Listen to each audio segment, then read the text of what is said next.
Okay, welcome back from coffee break. I'm Alex from Dresden, so other side of Germany.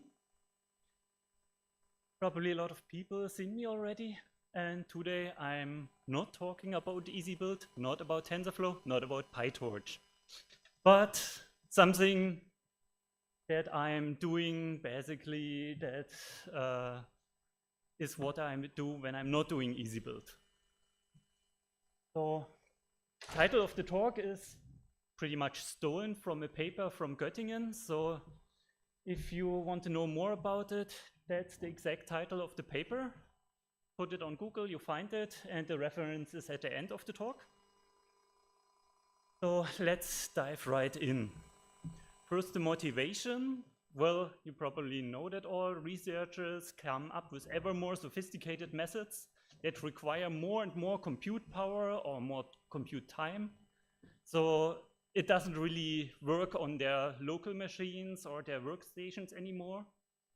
And well, if everybody has their own little workstation and an admin has to run around to every single station and patch and update it, well, better put all the computers in one place and have them be maintained by a single person or a single team all at once, which is more cost effective and also saves, for example, the researcher from having to do this computer maintenance stuff that he doesn't care about. They just want their stuff to run. So yes, they should or want to move to HPC, but then they complain, but I have sensitive data. I can't do it on a shared machine unless you can guarantee me that the data is secure. Well, sensitive data, for example, we have a current user base that's doing genomics, and you don't want to have your DNA data floating around in more or less public places. Who knows what's going to be done with that in the future? Or the people at Göttingen that came up with this approach are using it for MRI imaging from a hospital. Also, patient data you don't want to have somewhere in public.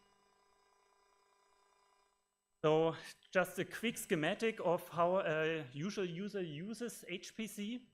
They log into some front-end node, possibly via VPN, submit their job to a resource manager such as Slurm that allocates resources on the compute nodes here on the bottom right, and they store all their data on a parallel file system. Also, of course, they copy it through the front-end node or some export node to the file system, but want to keep it simple. On top of the HPC system, you have the admin nodes and an image server that basically provides the OS image for the compute node. That's put here in a different layer, so layer 1 and layer 2, because there are different security requirements there. Because this being a high-performance computer, more people have access to the file system and to the compute nodes, but not to the image server or admins. Okay, that's by design. But if the sensitive data is stored on the parallel file system, there are other users that can see it or possibly access it. Or they can share the same node that this job is running on with the sensitive data that's maybe shared with another user that wants to spy on it.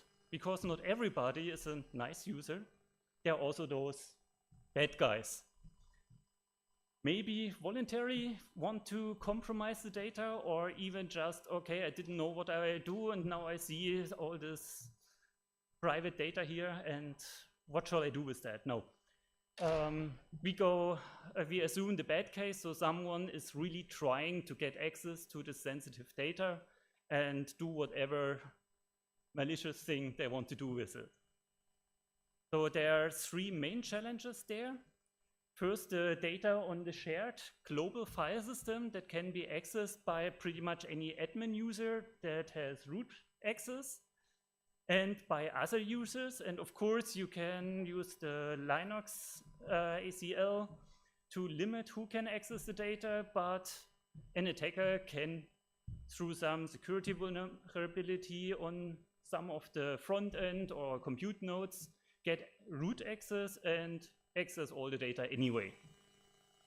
Similar on the compute nodes, when another user is on node at the same time, then he can probably access the data, at least the temporary data. And probably even with SSH access where enabled, they can log into your compute node where you're running your sensitive job and access your data. And the usual protection, for example, by Slurm, that only a specific user group is allowed to submit jobs to a specific node, can be overcome by spoofing the user ID. If you are root, you can do that.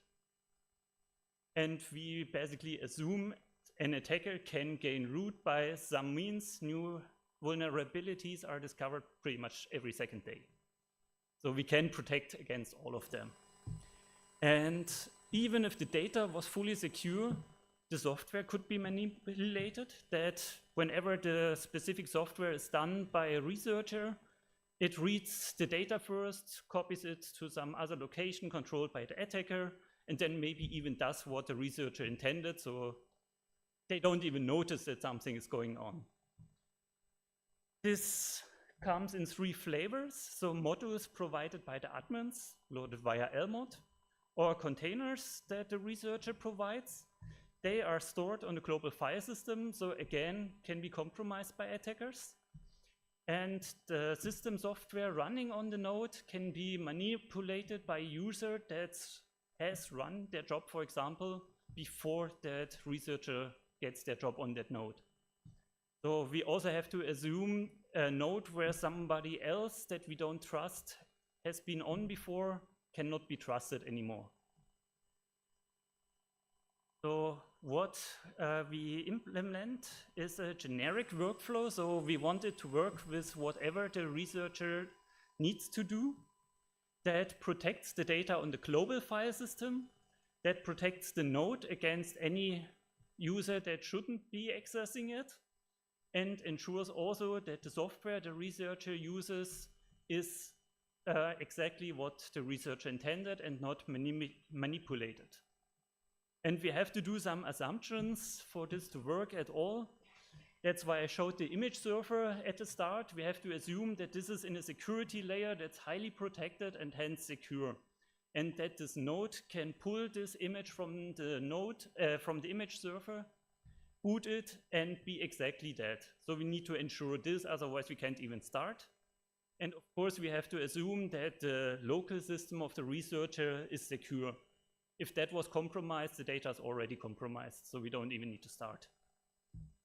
And again, schematic, a little bit simplified here for all we need here. So on the left, there's a researcher that submits his job to be run on the compute node and copies the data from into the file system that's then used by the compute node. So what the workflow does first, it ensures the node is secure.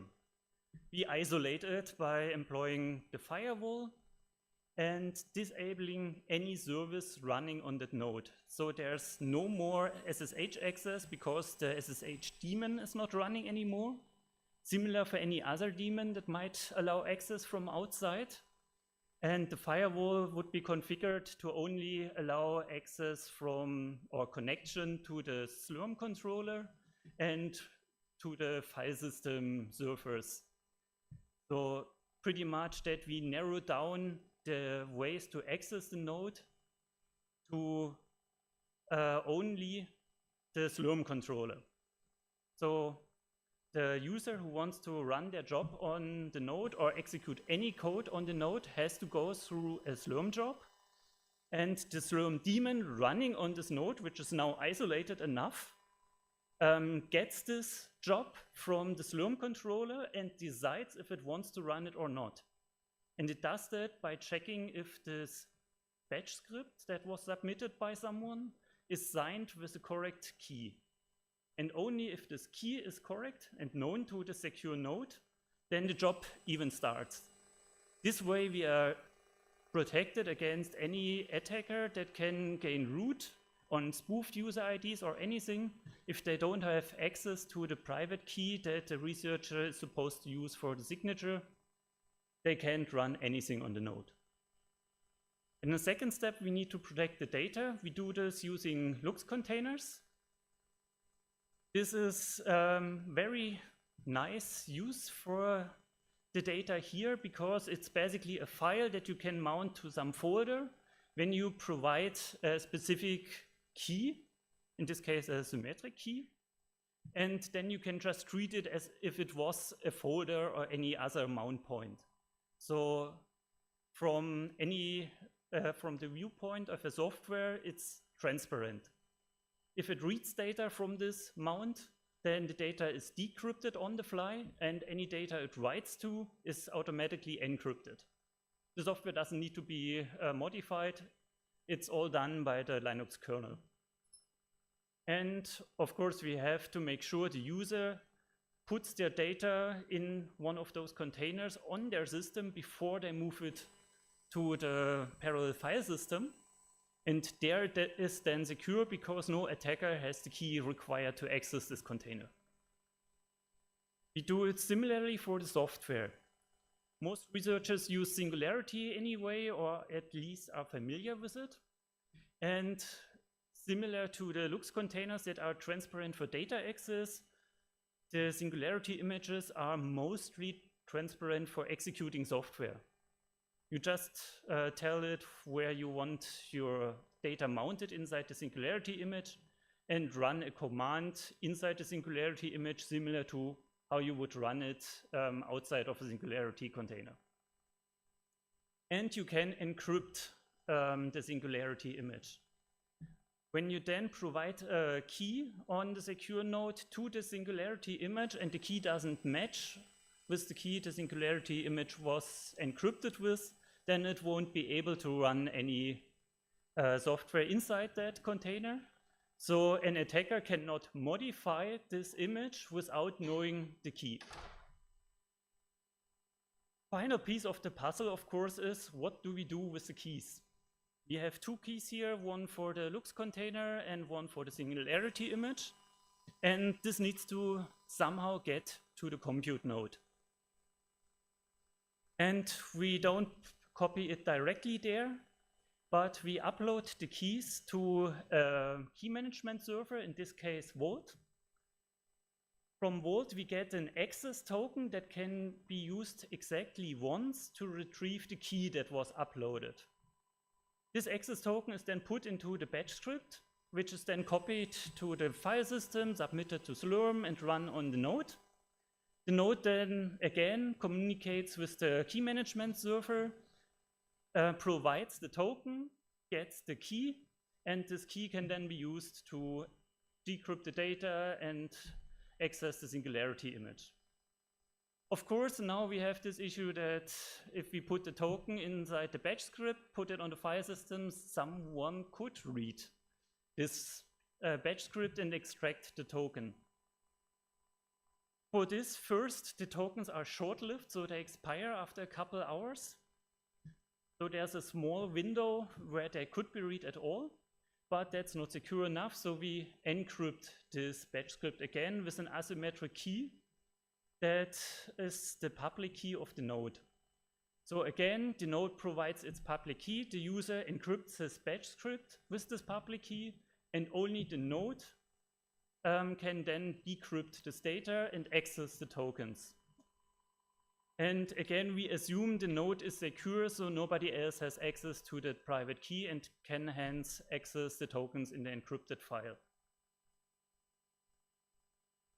So in summary, the data is only unencrypted on the secure client. Everywhere else it stays encrypted.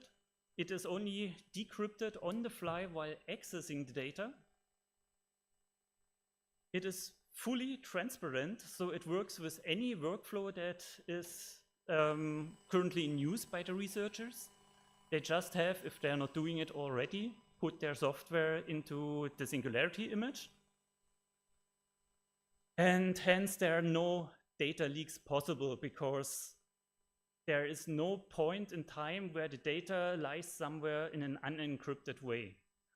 On the node itself, the keys are stored in a RAM disk, so they don't touch the disks there and could then be read by someone, for example, removing the hard drive from the node.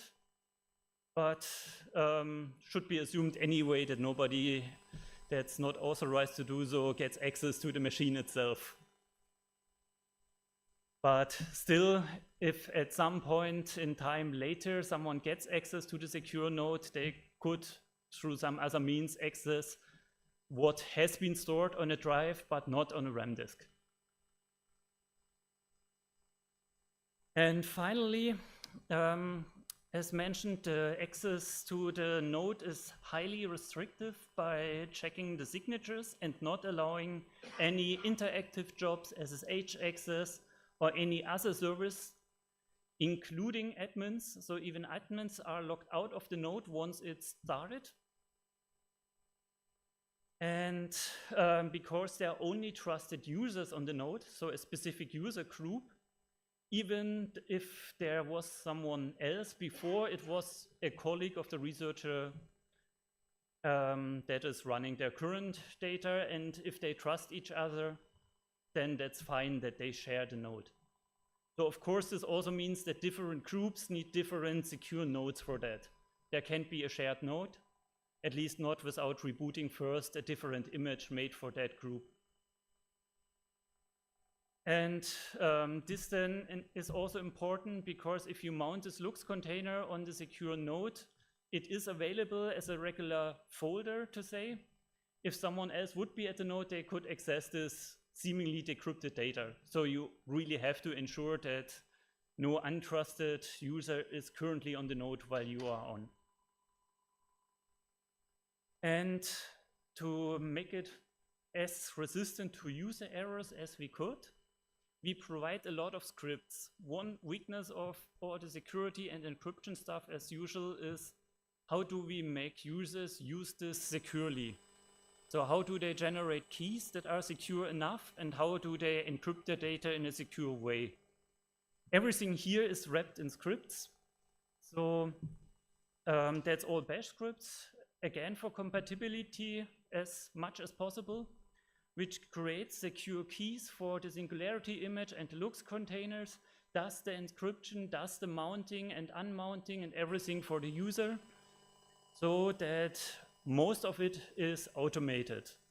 For example, from Göttingen, I know that the people provide a full script to the researchers working at the hospital that does everything at once. So they run this shell script. It copies the data into newly created containers, copies them to the compute system, submits a job, gets the results back once the job is ended, opens the container of the output data, copies it out, and once the script is finished running, they have the results and don't notice anything from the secure workflow running in the background.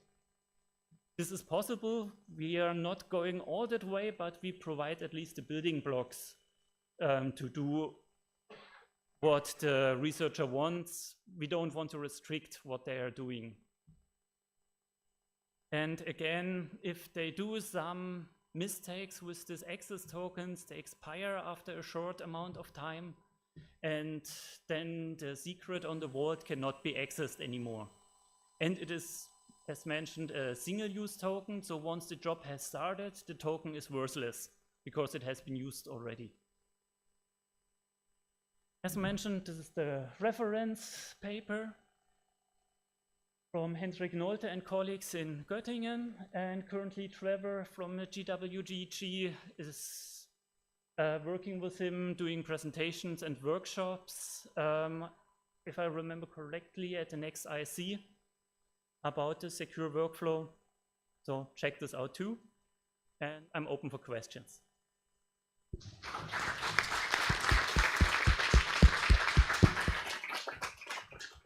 I have a question while I'm walking over. What about multi-node? What about multi-node jobs? Yeah, we currently focus on single node jobs because sharing Lux containers across multiple nodes isn't really possible. So writing into the same container from multiple nodes in parallel, we haven't investigated how well this is supported by the Linux kernel. So we focused on single node workflows and think that this is still suitable for embarrassingly parallel jobs. For example, the genome workflows, they come with 1,000 samples, and instead of processing them all in one job, they can split it in 10 jobs without an issue and process like 100 samples at a time on 10 nodes in parallel if required. But the paper actually discusses this to employ a secure vFabric, a virtual fabric, such that at least MPI communication between such nodes is possible in a secure enough way, at least. Said admins are also locked out.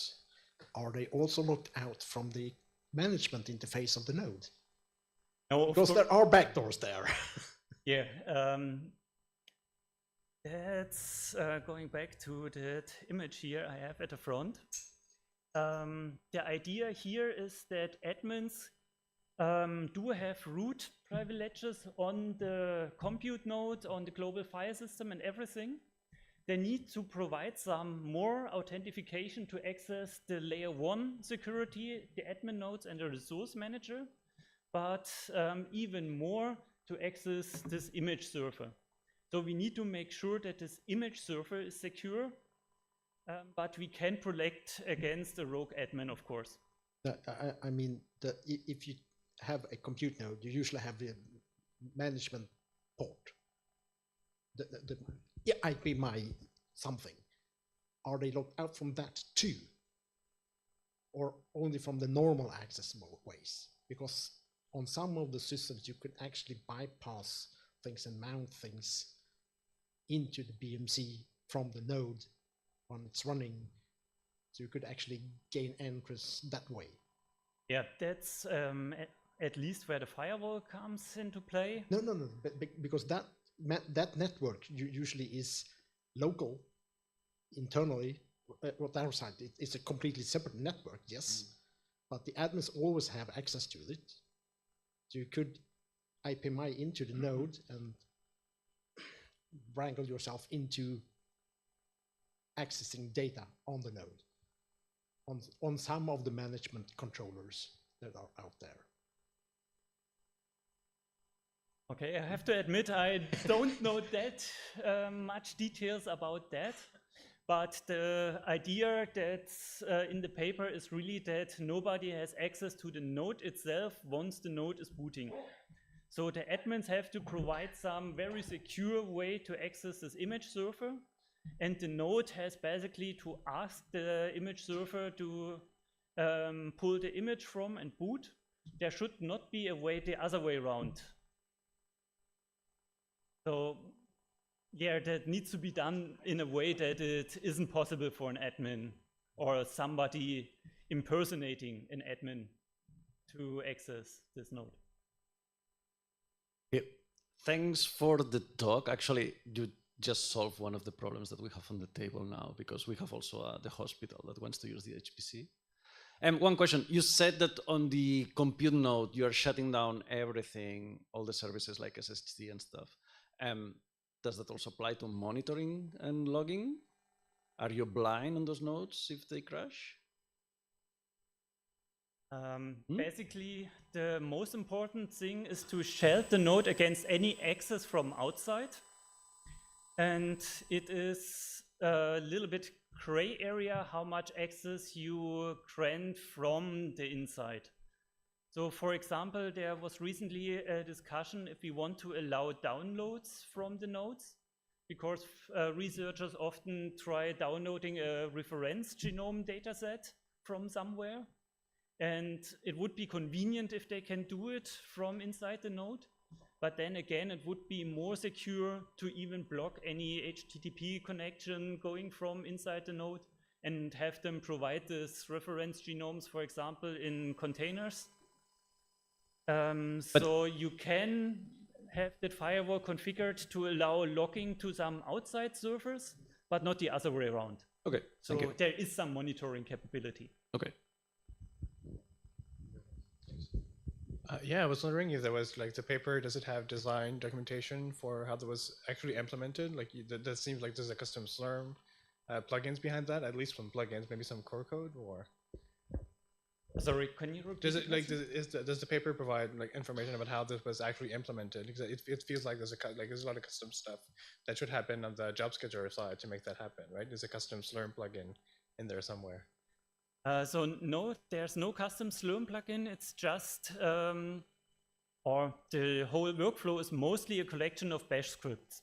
This authentication happens in a Prolog file running on the node, of course, that verifies the signature. And if the signature doesn't match, then it returns an error code from the Prolog, and the Slurm daemon then rejects the job. Actually, there's a backdoor there because admins can access the node without a job. There is one hidden Slurm flag that allows that would circumvent this. So we patched that out basically and built the Slurm daemon without this flag. So it would reject this interactive job from someone impersonating root account or something like that. So it all goes through the Slurm Prolog, and that rejects the job. And is there a specific policy or standard in Germany that you need to adhere to for patient data that this paper implements, or is that all kind of a contract that you have with your end users? There's no overarching policy for that? This depends on the exact use case. The people in Göttingen have their workflow certified. So there is some stamp of approval there that they can use it for this specific data.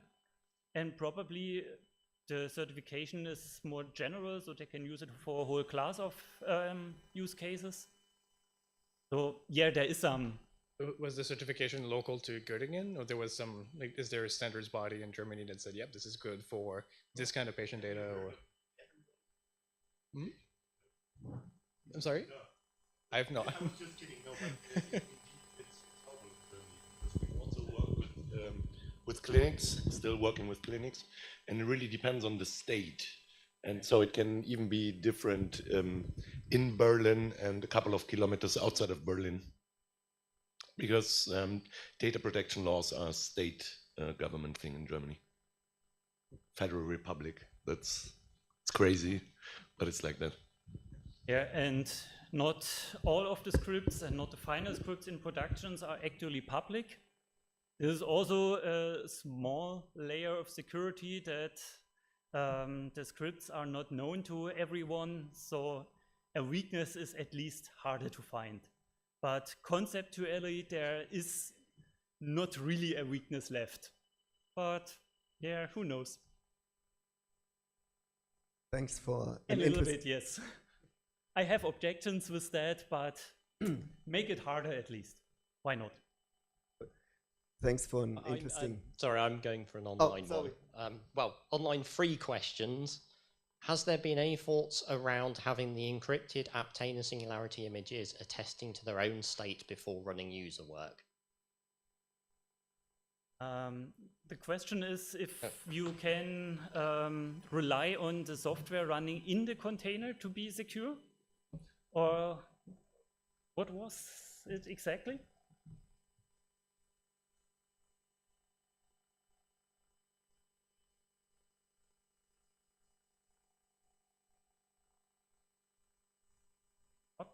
What do you mean exactly by attesting their own state? Well, doing that, probably look at either of the ones above or below.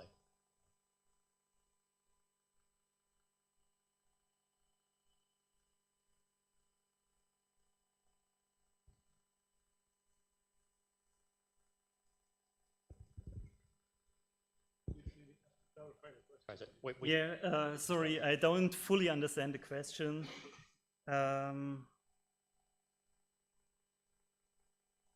Okay, the singularity on the node is also configured to not mount anything by default.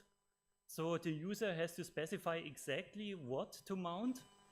So he is encouraged and actually required officially to only mount the encrypted Lux container mount points and not access, for example, accidentally the global file system and store their temporary data there. Does this answer the question? Okay. Sorry, Simon, I didn't realize you were. It's a very interesting technology you are using. At a previous workplace, what we were doing was we were utilizing OpenStack. So basically, we created a container for that particular workflow, and that is the user. Here is your key, and even we as admins did not have any access to it. We did have access to the bare bone because we could reboot it and so on, but the container was completely contained. Any data going in was dumped in a special place. We had a look at it, so it is actually genomics and not some other kind of data coming in. Any data coming out, exactly the same. You can't just transfer it out, and you did not have any access to the internet. Just to add to the discussion we just had. So that there are different approaches to it. So if I understood this correctly, then you as an admin still had access to the data that's moved there, or how did you protect against someone impersonating to be you to access the data while it's being worked on? That is, I think, always the weak point. You can impersonate somebody, but we needed to make sure that the data which is actually processed in that secure environment really is what people are saying we want to do in here, and the other way around. So if you say I'm doing genomics and suddenly you've got personal data in there, that is something we could have stopped, if you see what I mean. Okay, yeah, we are not doing that. That's the responsibility of the people doing the research. If they lie to their authorities or whoever they need to report to, then that's their business. We just provide basically the environment and prove more or less that it is secure to process data there without anyone having access to it.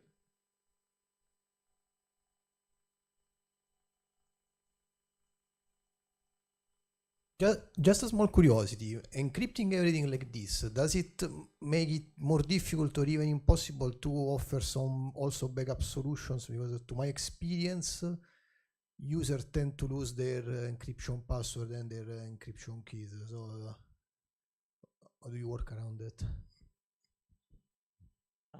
Yeah, losing the encryption keys, of course, is an issue. And we don't have much protection against that. The key is transmitted to the Vault server, and we decided against deleting and overwriting it with the next access. So basically, the user uploads his secret key to the Vault. It stays there for the time being until he explicitly overwrites it. And he can request a token for that and use it to read the key again. So until he overwrites it on the Vault, it is still accessible there. And otherwise, any backup has an additional risk, of course, that someone gets access to the backup. So a small security against accidentally using that. But if the researcher, for example, loses the access to the Vault, they have private access to that. Even we don't have their access. If they lose that and only have the key stored on Vault, we can't access it. So even we as the admins don't have access to any secrets stored on the Vault.